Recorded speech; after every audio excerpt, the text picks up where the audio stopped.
This is the Jillian Greyse Show, Vibrational Architect. I teach the discipline of redesigning the internal patterns that shape your love, your relationships, and the life you quietly know you were meant to live. Whether you're moving through familiar emotional cycles or you're a high achiever who senses there's more available to you, you're in the right place. This is where people learn to master the architecture of their lives and release the patterns holding them back from their inner blueprint. Each episode ends with a guided transmission to anchor the vibration we're working with so you can fully step into becoming the architect of your own life. Join me, Jillian Greyse, as we pull back the layers and rebuild the vibration you were always meant to live from. Welcome back to the Jillian Greyse Show, where we talk about the real work, the soul work, the frequency work, the alignment work. Today's episode might just change the way you see every relationship you've ever had. We're diving into the truth that most people avoid because it strips away the illusion of control and it forces us into responsibility. That truth is, you don't attract what you want, you attract what you are. You don't attract what you fantasize about, you don't attract what you write in your journal, and you don't attract what you pray for at night. You attract the energetic equivalent of your inner state, always. Your relationships, past, present, and future, they're not just coincidences, they're calibrations. Today, we're going to explore why we keep attracting the same people, how our fears create the very outcomes we dread, and how to shift your frequency so you can finally call in the love that you're actually built for. First, we're going to tackle the truth about soulmates.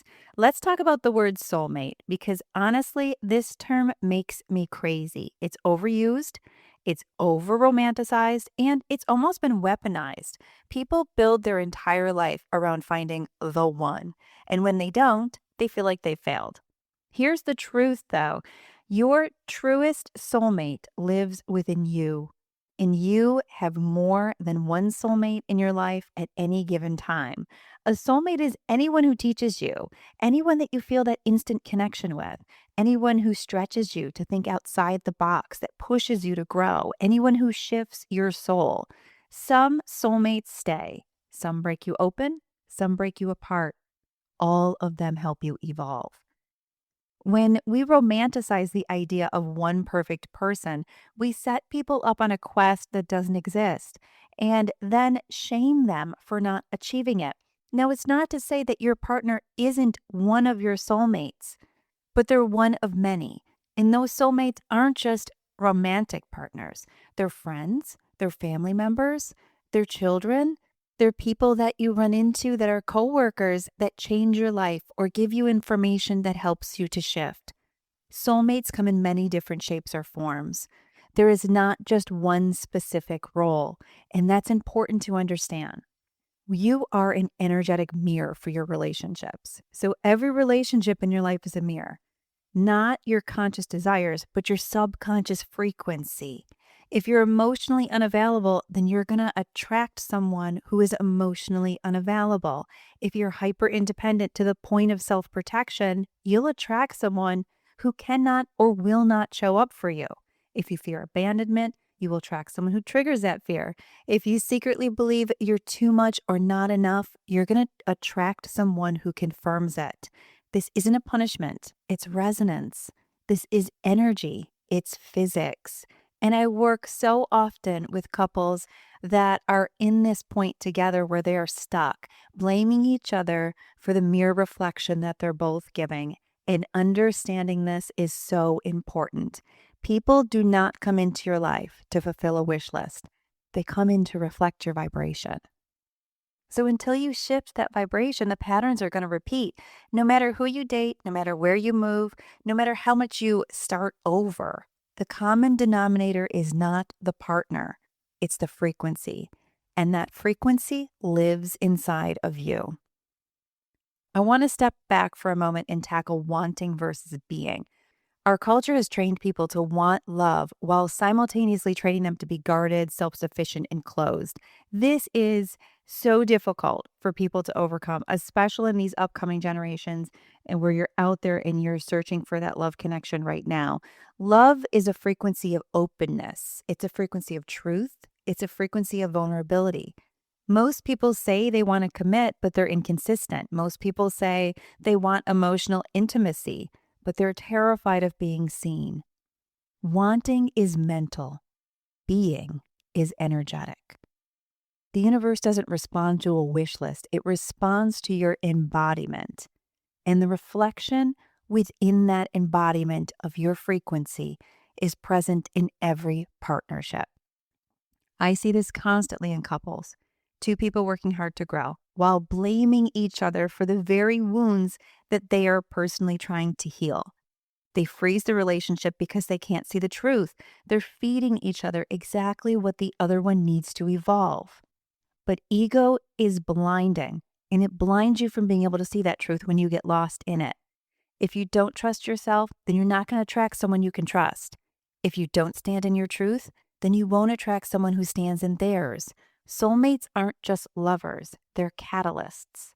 Their job is not to make you happy. Their job is not to allow you to not do any more work and they'll take over for you.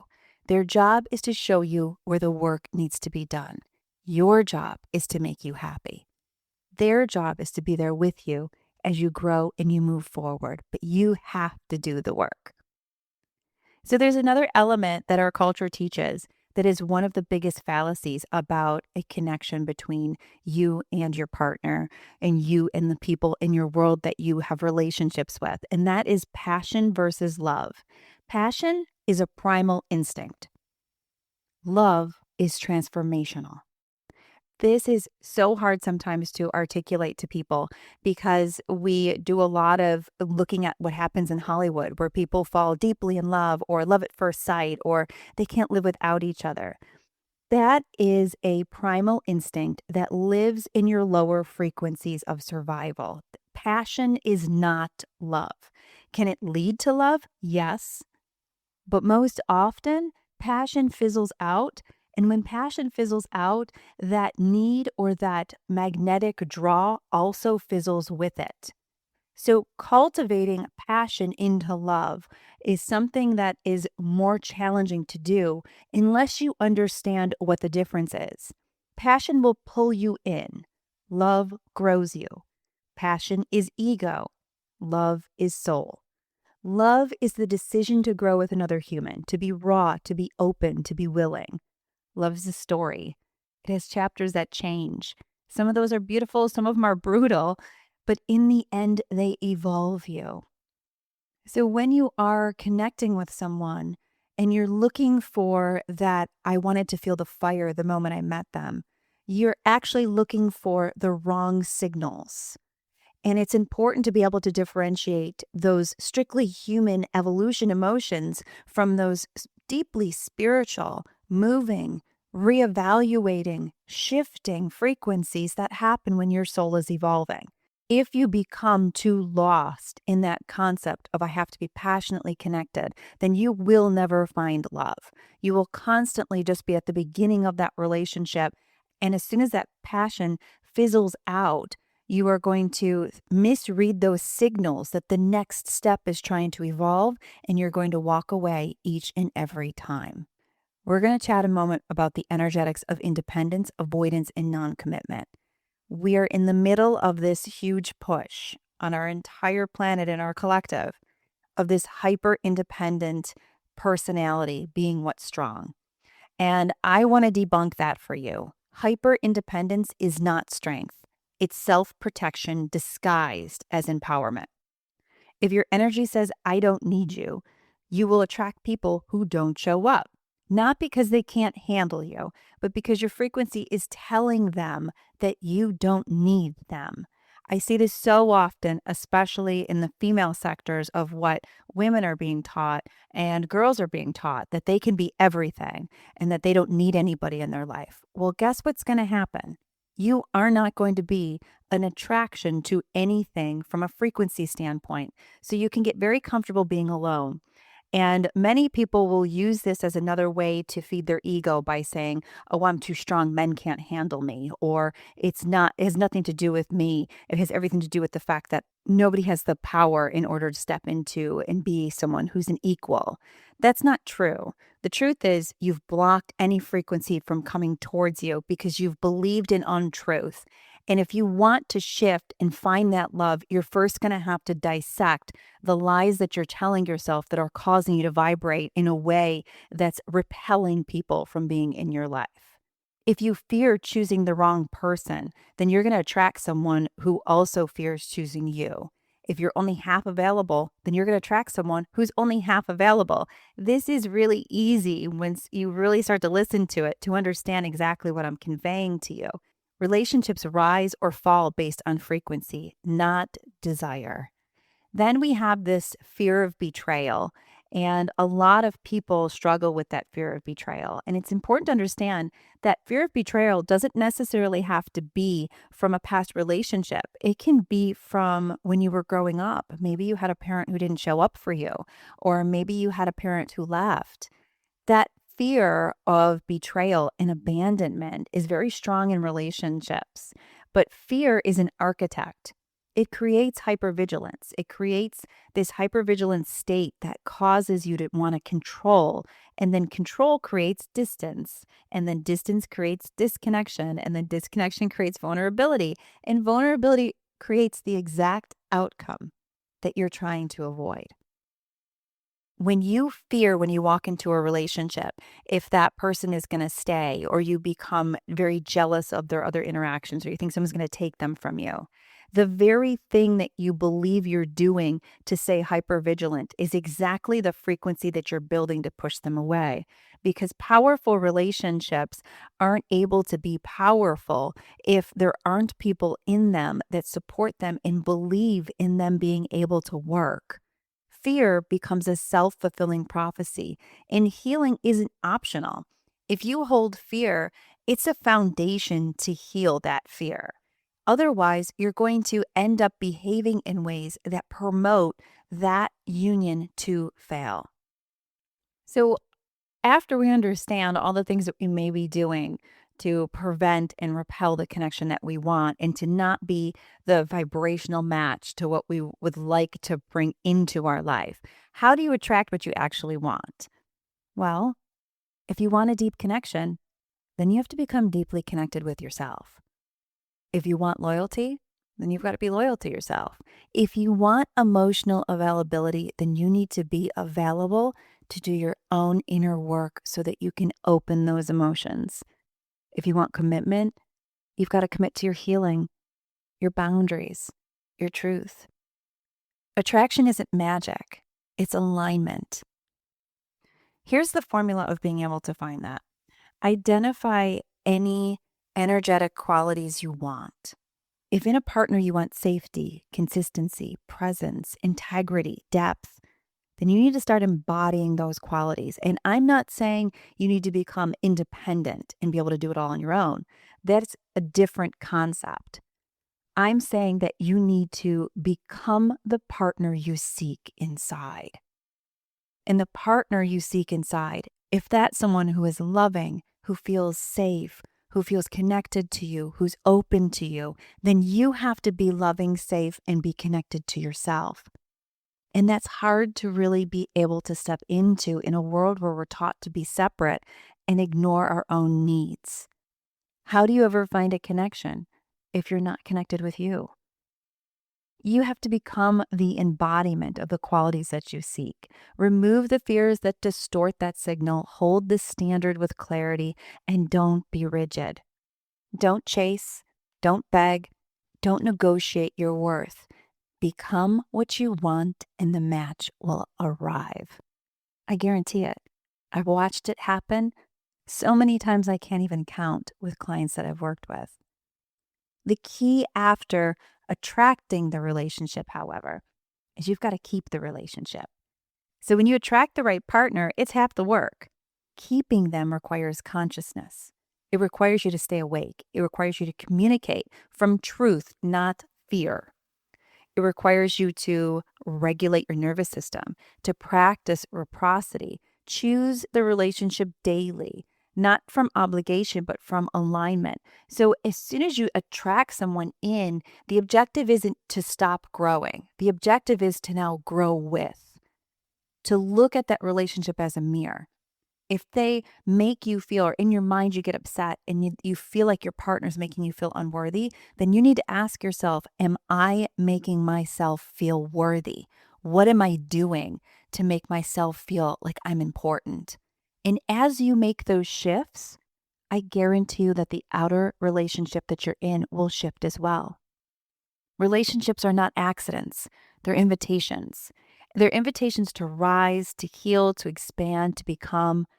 And if you want a soulmate, you got to become one. If you want devotion, you got to step into it for you. If you want depth, then you got to start living your life from that place. That's how you shift the frequency to find your quote unquote soulmate. As always, I end each episode with a guided transmission where I help you sit in that space to shift your frequency so that you can open up to whatever concept we're chatting about each week. I invite you to come back to this guided meditation or this guided transmission as much as possible throughout the week and in coming months if this is something you're personally working on. Because it's through shifting that frequency that you're going to begin to architect the reality that you're calling towards you. So I invite you to take a moment to take a deep breath and go on this journey with me. Let your body settle. Let your shoulders soften. Let your jaw release. Bring your awareness to the center of your chest, not the physical heart, the energetic one. Imagine a warm, steady, unconditional light there. This is the frequency of your truth. With each breath, let it expand. Let it dissolve what's no longer yours. Let it merge with the feeling of love. Not a person, not a memory, the feeling itself. You don't have to earn love. You don't have to chase it. You don't have to perform for it. You are it. Let the light expand beyond your body, around your shoulders, your back, and your entire field. This is the energy that you want to attract from. This is the energy that shapes your relationship. This is the energy that calls in those who can meet you, who see you, who can rise with you. You are love. You are alignment in motion. You are everything you've been searching for.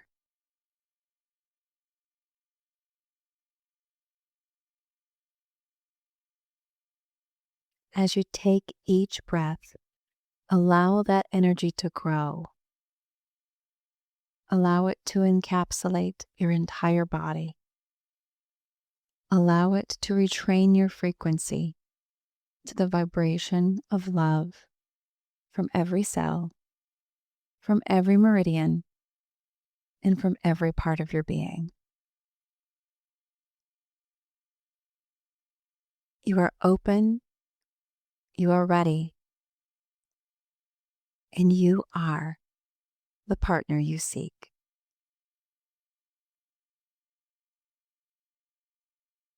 Take one final breath and settle into this knowing. Carry it with you and remember your truth. Whenever you're ready, you can open your eyes.